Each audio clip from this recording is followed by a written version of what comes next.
Pemirsa, usulan 7 calon ketua umum Partai Golkar yang menolak pemilihan dilakukan dengan mekanisme voting terbuka mendapat respon dari Steering Komite Munaslup Partai Golkar.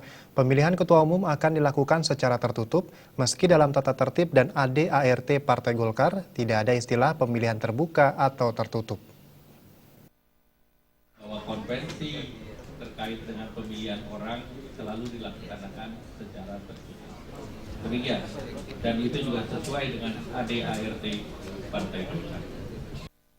Sesuai dengan pasal 25 ayat 1 tata tertib yang telah disahkan, dalam tata tertib dan ADART Partai Golkar tidak ada istilah pemilihan terbuka atau tertutup.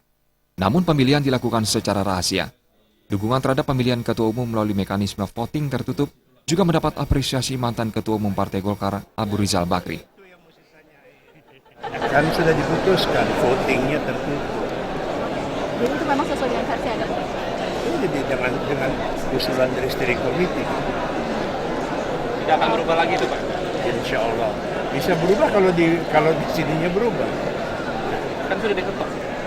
Ya kalau votingnya sudah diketok.